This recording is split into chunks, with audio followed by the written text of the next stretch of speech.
va arriver dans quelques instants.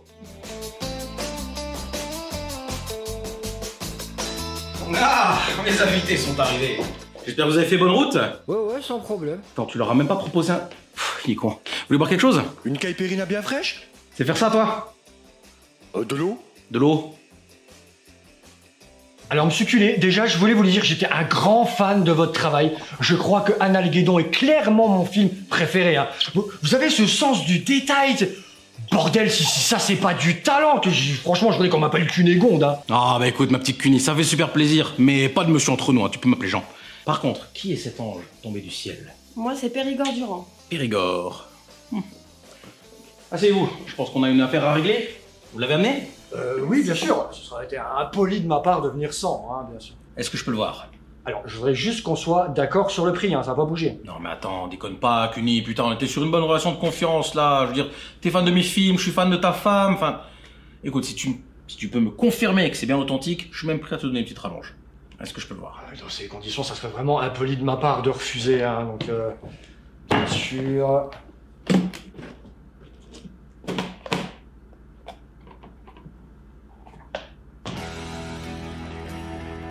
Je viendrai. Celui qu'elle a porté l'année dernière.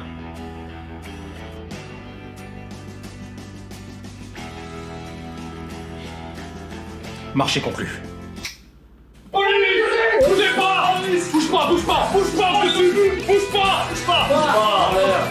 Mais c'est quoi ce bordel? J'attends l'état d'arrestation pour compléter de recette de... Ça là! T'as mais mais qu'est-ce que t'as foutu encore? Passe ton trou! Viens pas. Oh, pourquoi il y a les flics là? On est là pour la relique! On va pas sauver, on est là pour la relique. Tu vas voir la relique que je vais te mettre! Jamais le premier soir. Oh putain! Bouge pas!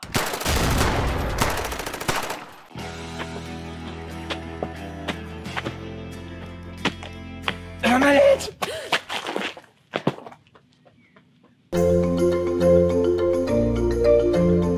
Avant la création de la Terre, il y eut le Big Bang. Avant les GPS, il y avait des cartes. Avant Twitter, il y avait la joie.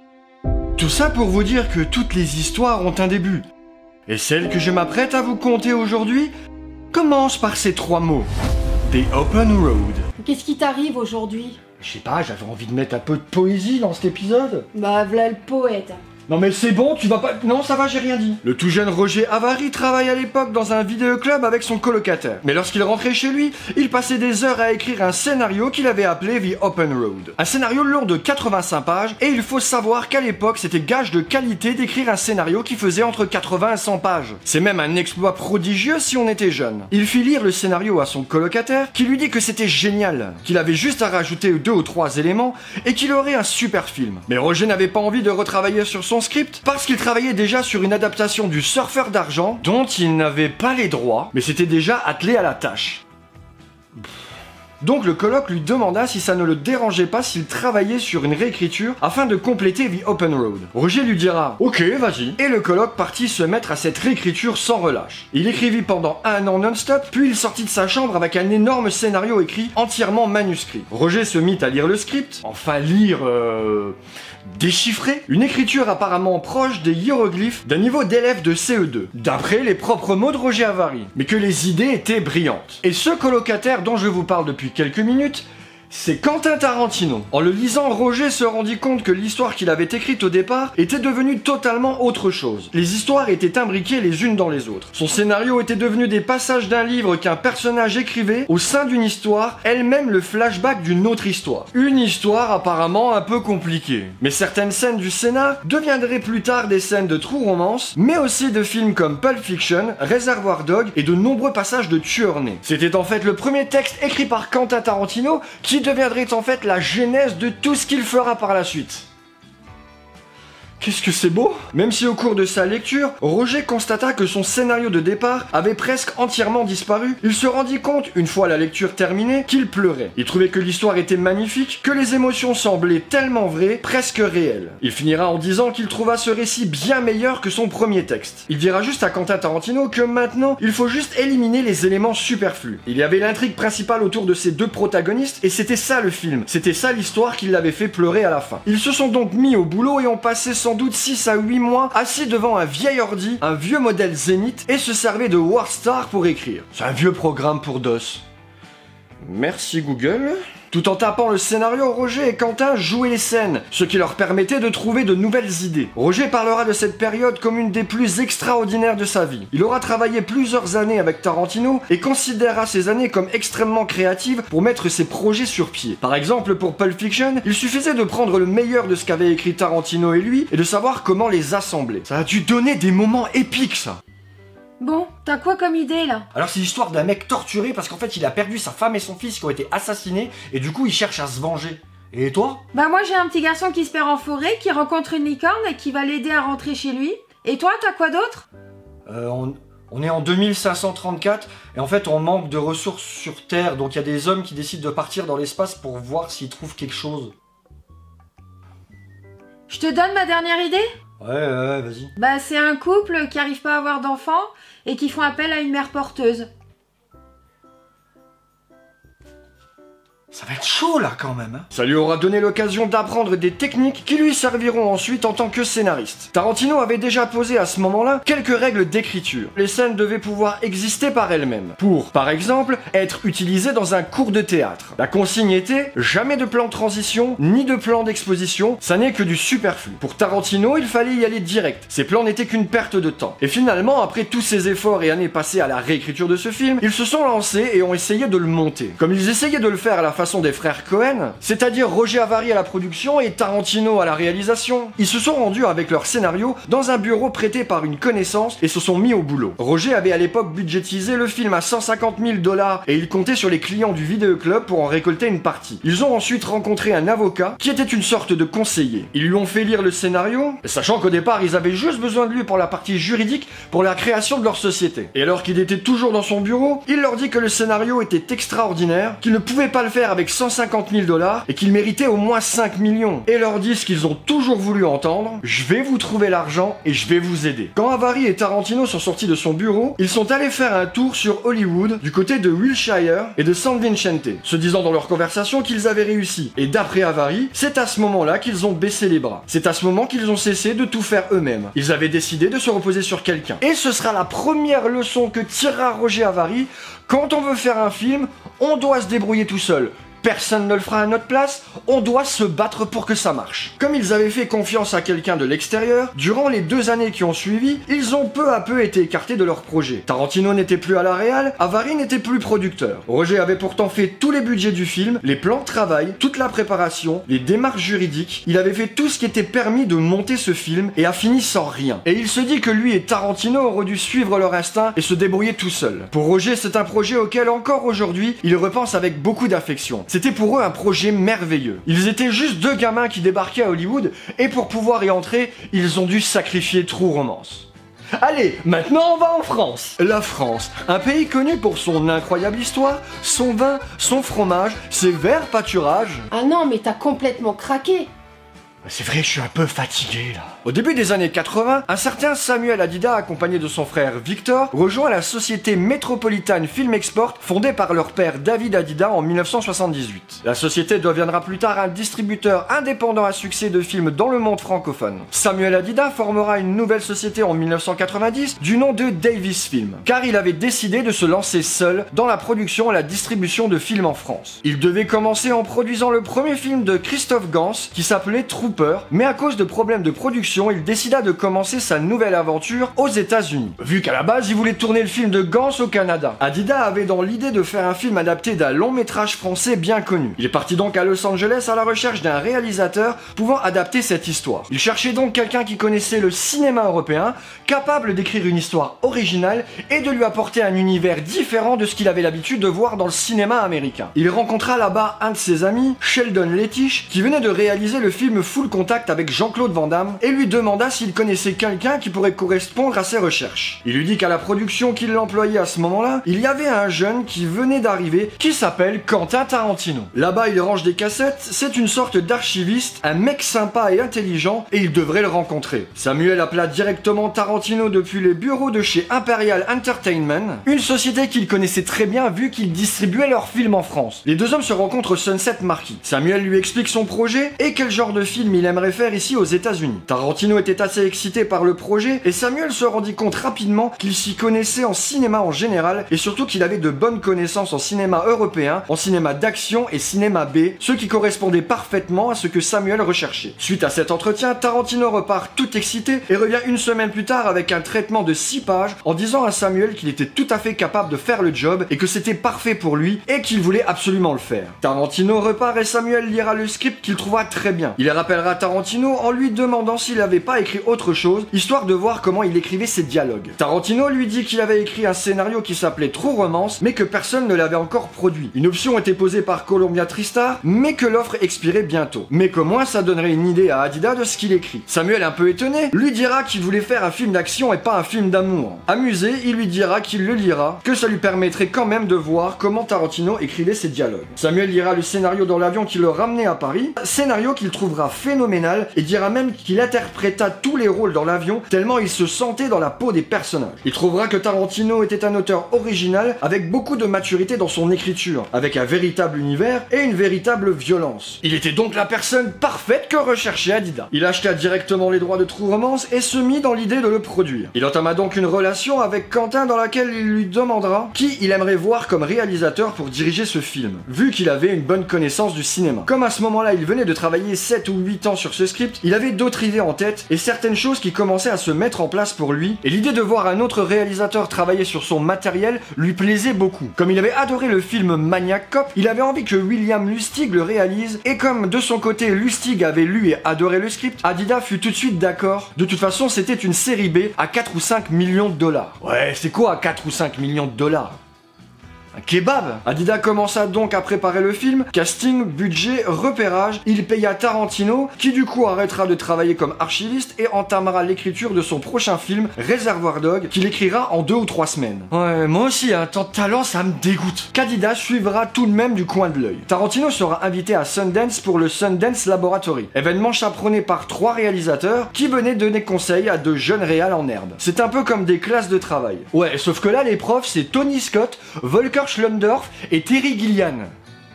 Elle est pas un peu pétée cette école? Bonjour les enfants, je vous présente vos professeurs pour cette nouvelle année. Bonjour Madame Kraft, votre nouveau professeur d'histoire. Bonjour, Monsieur Van Ries, votre nouveau professeur de sport. Hadida était en pleine pré-production lorsqu'il reçut un appel de Richard Lovett, président de la CIA, qui lui dit qu'ils ont un gros réalisateur qui venait de lire le scénario de True Romance et qu'il voudrait le réaliser. Tarantino leur avait dit que c'est Hadida qui en avait les droits et Lovett voudrait les lui racheter. Sauf qu'Hadida était en pleine production et n'avait aucune intention de vendre. 2 jours plus tard, Tony Scott appela directement Hadida en lui disant qu'il fallait absolument qu'il dirige ce film. Hadida lui répondra qu'il était en pleine pré-production, qu'il avait déjà commencé le casting, qu'il avait déjà dépensé 1 million de dollars, il ne pouvait pas tout arrêter comme ça. Scott lui demanda de le laisser venir le voir pour le convaincre et viendra rencontrer Hadida au Sunset Marquis. Hadida a vu chez Scott un enthousiasme et une passion qu'il n'avait pas encore vu pour le film, ce qui permettra à Hadida de prévendre le film à Miramax et donc à Harvey Weinstein. Un mec adorable, qui sera d'abord crédité comme executive producer, puisqu'il était le premier producteur à avoir lu le script et qui voulait absolument participer à ce film. Hadida lui vendra les droits américains pour la diffusion en salle pour 50% du budget. Mais premier problème? Quoi, des problèmes avec Harvey? Non. Harvey lui dira que Lustig c'est bien, mais que c'est pas top. Un mec super sympa. Hadida lui dira que Tarantino adore Lustig et qu'il était en train de travailler sur le film avec lui. Mais Harvey lui dira que non, car il ne l'approuvait pas. Bon, et tout ça bien sûr après avoir signé le contrat, hein. Ah ouais, parce que sinon ça serait trop facile. Donc 2 choix. Entrer en conflit dans une histoire qui pouvait lui faire perdre le film, ou trouver un réal qui pourrait plaire à Harvey. Donc Hadida lui dira oui, mais si c'est pas Lustig, ça sera Tony Scott. Mais Harvey, qui de toute façon a toujours quelque chose à dire, lui dira que c'est cool, mais qu'il ne pourrait pas le contrôler. Ce Harvey est un diamant brut. Du genre, son dernier film c'était 18 caméras autour d'un circuit automobile, ça ferait forcément du dépassement de budget, et comme c'était le premier film de Hadida aux États-Unis, faudrait faire quelque chose d'un peu plus carré. Et Harvey lui suggéra de prendre James Foley. Donc Hadida rencontra James Foley, qui trouvera le script génial, mais il voudra faire quelques modifs, comme par exemple la scène de la baignoire qui n'était pas possible de tourner telle quelle. Donc, fin de conversation. Hadida veut tourner le script comme il est écrit, et c'est tout. Hadida réussit enfin à faire accepter à Harvey que Scott réalise le film, et le film passera d'une production B à une production A, et d'un budget de 5 millions à un budget de 20 millions. Harvey? Ah ouais, mais moi j'ai pas 50% de ce budget-là à mettre, hein. Puis en plus, Tony Scott, j'en veux pas. Quoi? Non mais attends, moi je vais te virer toute l'équipe là. Donc, production en pause. Heureusement, entre-temps, Adidas était lié d'amitié avec Scott et dira à Harvey qu'il tournerait le film avec lui, que ça lui plaise ou non. Harvey dira ok, mais il ne pourrait rien faire d'autre. Donc, seule solution, trouver un casting exceptionnel. Parce qu'il devait absolument vendre le film à l'étranger, et s'il n'avait pas les États-Unis au financement, faudrait trouver un casting 53 étoiles. Et là, pour le coup, ils se sont clairement lâchés, hein. Parti de là, Scott commença à appeler Val Kilmer, qu'il avait tourné dans Top Gun quelque temps auparavant, et qui devait au départ jouer Clarence, mais se verra attribuer le rôle d'Elvis. Du coup, tous les jours, il les appelait en faisant One for money, two for the show.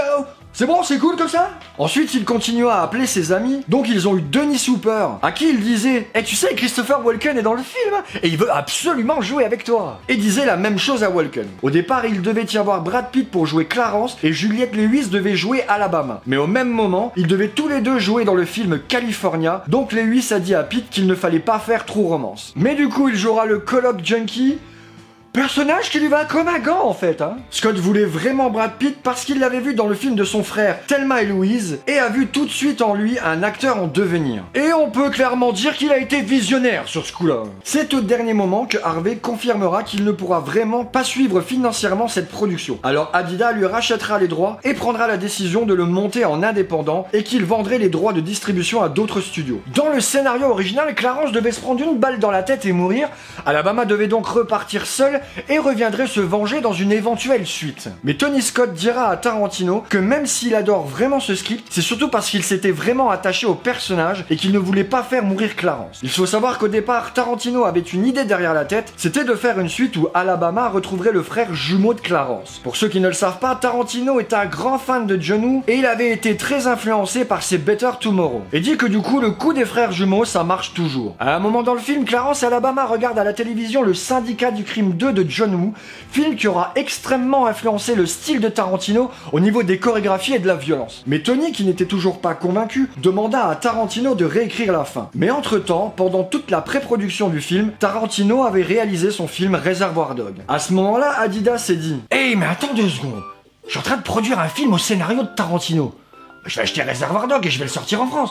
Comme ça, quand True Romance sort, bingo, Tarantino sera déjà super connu. » Le film sera donc projeté à Cannes à minuit et dès le lendemain, Tarantino se retrouvera dans les headlines avec le titre Tarantino, le nouveau Scorsese. Donc tout était parfait, mais Adidas n'avait toujours pas sa fin. Il appellera donc Tarantino et lui dira qu'il sait qu'il va partir en promo dans le monde entier. Plutôt ironique, sachant que Tarantino a vécu à côté d'un aéroport toute sa jeunesse et qu'il avait jamais pris l'avion. Et que donc Adidas allait faire réécrire la fin par quelqu'un d'autre. Tarantino lui dira ok, mais qu'il n'y avait qu'une seule personne qui puisse le faire. Ce fut donc évidemment Roger Avary qui fut appelé, vu qu'il connaissait le film aussi bien que Tarantino, étant donné qu'il avait bossé dessus avec lui pendant plusieurs années. Adidas appela donc Avary pour lui demander de réécrire une fin, vu que Tony Scott n'aimait pas la fin originale. Les deux hommes se rencontrèrent et Adidas vit directement en Avary un double de Tarantino. Et donc Roger lui dit qu'il allait lui donner 2 fins et qu'Adidas dirait si ça lui convient et qu'il veut telle somme pour faire le travail. Adidas lui dira que tant qu'il lui donnerait ça dans une semaine, il lui donnerait ce qu'il voulait. Avary rentra chez lui et rappela directement Adidas pour lui dire qu'en fait il avait déjà des fins écrites, mais demanda s'il serait quand même payé s'il lui les donnait. C'est vrai que c'est une bonne question. Et sans grande surprise,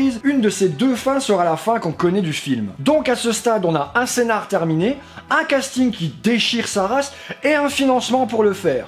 Il est donc temps d'attaquer le tournage. Le tournage démarra le 21 janvier 1993 et finira le 31 mars de cette même année. Il durera donc 70 jours. Le directeur de la photographie, Jeffrey L. Kimball, sera appelé, vu qu'il avait déjà collaboré avec Tony Scott pour Top Gun en 1986, Le flic de Beverly Hills 2 en 1987 et Vengeance en 1990. La musique de film sera quant à elle confiée à Hans Zimmer, compositeur légendaire à qui on doit entre autres la musique de Backdraft, Inception, Gladiator ou encore Les Pirates des Caraïbes. Lors du premier jour de tournage, qui est également celui de la première scène du film, Tony Scott s'apercevra que Christian Slater jouait trop sur le côté positif et léger de son personnage, et Scott lui demandera de visionner Taxi Driver afin qu'il s'inspire du personnage joué par Robert De Niro pour accentuer le côté sombre de Clarence Worley.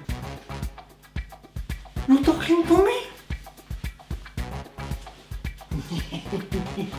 You talking to me?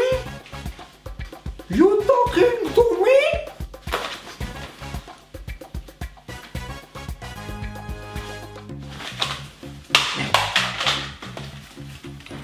You fuck my what? You fuck my what? Patricia Arquette, quant à elle, aura bien du mal à trouver la bonne émotion dans 2 des scènes les plus importantes du film. C'est bien que Tony Scott la giflera alors assez violemment pour l'aider à se mettre en condition. La première fois en la prenant par surprise, et la deuxième fois en demandant à l'actrice. Ouais mais non mais ça va pas là, ça manque d'authenticité hein. Bon alors du coup je vais... Voilà, c'est bon ça. On tourne. James Gandolfini, dont c'est le premier rôle assez important, était lui aussi totalement impliqué dans son rôle. Et lorsque la scène où il se bat avec l'actrice demandera même à Patricia Arquette de réellement lui planter un tire-bouchon dans le pied afin qu'il ressente vraiment la douleur. Mais l'actrice refusera et c'est finalement un assistant de production qui plantera un compas dans le pied de James Gandolfini devant l'insistance de l'acteur. Vas-y, allez. Vraiment sûr? Mais oui, je suis sûr, allez, vas-y, je te dis.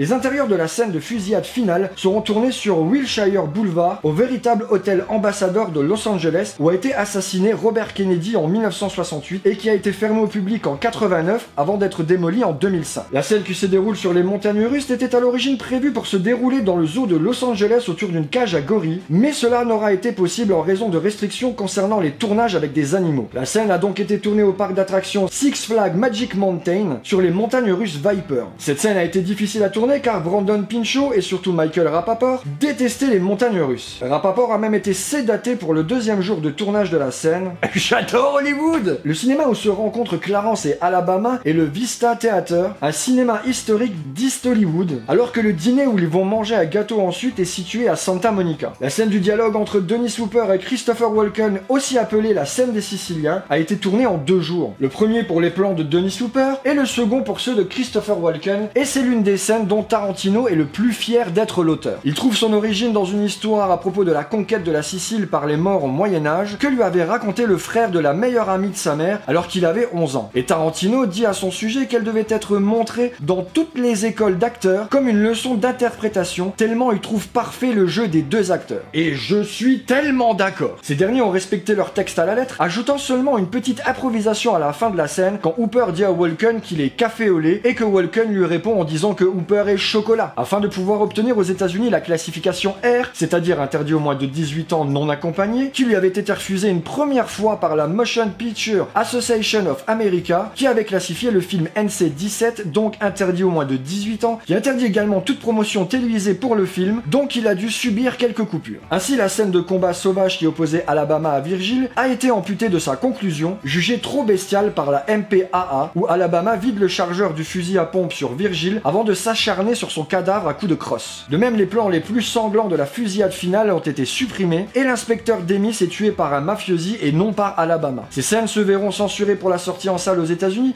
mais seront néanmoins rétablies pour la version internationale. Une décennie plus tard, après le début de l'écriture de True Romance, nous sommes le 10 septembre 1993 et le film sort enfin en salle. Clarence Worley est un vendeur de bandes dessinées de Détroit, amateur de films d'arts martiaux et grand fan d'Elvis Presley. À l'occasion de son anniversaire, il se rend comme à son habitude dans un cinéma pour voir la trilogie de films de Street Fighters de Sonny Chiba. Il rencontre dans la salle une jeune femme nommée Alabama. Plus tard dans la soirée, alors qu'ils ont couché ensemble, la jeune femme finit par lui avouer en réalité être une call girl engagée par le patron de Clarence comme cadeau d'anniversaire. Mais le coup de foudre est réciproque et ils se marièrent le lendemain. Clarence décide alors d'aller voir le proxénète d'Alabama, Drexel, pour récupérer ses affaires. Mais la situation dérape et Clarence repart accidentellement avec une mallette remplie de cocaïne. Le film sera bien accueilli par la critique, recueillant 92% de critiques positives avec une note moyenne de 7,5 sur 10 sur le site Rotten Tomatoes. Le film sera malheureusement un échec commercial ne rapportant que 12 millions de dollars aux États-Unis pour un budget de 13,5 millions et au Royaume-Uni il ne rapportera même que 2 millions de dollars. Heureusement les ventes de VHS comblèrent un peu ce déficit et permis à ce film d'atteindre le statut de film culte, surtout avec l'explosion de Tarantino par la suite. D'ailleurs dans le film, Clarence va au cinéma et regarde 3 films de Sonny Chiba, The Street Fighters, Return of the Street Fighters et The Street Fighters Last Revenge. Donc Quentin Tarantino est un grand fan. Il lui offrira d'ailleurs plus tard le rôle de Hattori Hanzo dans son Kill Bill volume 1 en 2003. True Romance est un film d'une rare poésie,